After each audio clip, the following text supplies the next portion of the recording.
Hey there Vault Dwellers, Naked Vault Dweller here, bringing you another Camp of the Week video. In this video we're going to take a look at the camp and camp shelters of Mario67101, also known as Dude in the Naked Vault Dweller Discord channel. Before we get too far into the Camp of the Week video, if you're interested in having your camp highlighted in one of my Camp of the Week videos and you play on PC, leave us a comment down below or visit our Discord channel where we have a dedicated camp channel for this very subject. Okay, so it wasn't too long ago after I started doing the Camp of the Week videos when I was approached by Mario to cover his camp.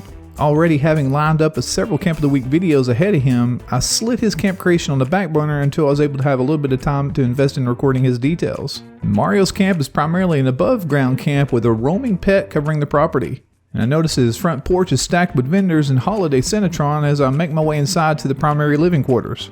Upon entering, we find a quaint abode with the living room area decked out like most modern living areas with things like a couch and television. Mario is also a collector of sorts with display cases all throughout his home brandishing frogs, stuffed bears, Faznak masks, and die-cast miniatures of Mr. Handy robots. Upstairs we'll find a 2x2 room where Mario will work on his quest trinkets and analyze items he's found in Appalachia. The placement of elements in this room is interesting and high on my list to replicate, just so you know. As we finish up Mario's top side, he points me to hit up his utility room shelter. Mario has a utility room shelter? And you know you're in trouble when someone throws out, "Oh, by the way, I have this other place you might be interested in," comment on you, or "Hey, come to my basement and see something." At that point, Mario leads me outside and takes me to his utility room. And unsuspecting wanderers beware entering this shelter. I'm not going to give away the details here, but don't push any buttons. Starting out, it looks to be somewhat like a workshop type area. As I move deeper though into the labyrinth, the settings become much more ominous as I start to pick up a Mothman vibe. Further inside, I find a Mothman sanctuary laid out much like you would find a temple or perhaps a church. The lighting in this room is on the creepy side and adds a hint of uneasiness to the experience. Surely Mario wasn't going for a horror theme here. Did I say it right? Horror theme. You get what I'm saying. Moving through some of the rooms down here, I also find words scrolled upon the wall. This adds more to the horror hypothesis. Finally, I survive my way through the area and make it to the place that Mario calls the backstage to find... Well, you're just going to have to look up Mario to see, because words only just won't do it justice.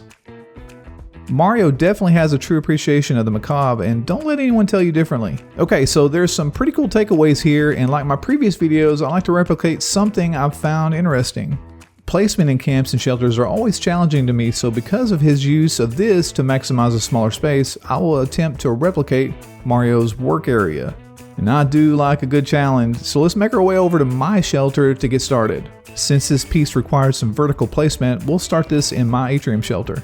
Let's start with the floor placement, and from what I can gather, it's tiled 2x2.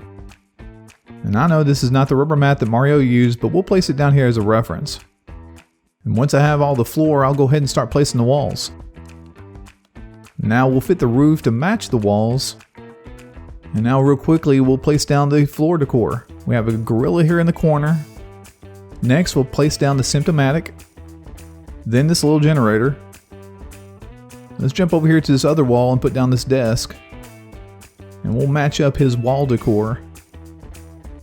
To put down some of these turrets, I'm going to need to have the home defense perk and agility equipped, as well as fireproof. Now for some of the items that are in the room that might not be seen in the replication but are present just the same. Okay, so now to finally replace the floor with the rubber mat. We got the table, items on the table. Now to move over here and set up a small green screen. We're going to run the power. And ta-da! Behold, a near spot-on match. Just a note, because this is a shelter, I have replicated an above-ground camp. Some of the items are not availably placed in this utility room. Do you spot what I've missed? Anyway, I'd like to say thanks to Mario for having me along and allowing me to record and highlight his camp. The replication was a little bit of a challenge and took me more than an hour to create. And that's it for me, folks. And remember, if you would like to have your camp highlighted in a Camp of the Week video, stop by our Discord channel and leave us a comment. Find the link to our Discord in the description of this video. And we'll see you next time. Thanks for watching.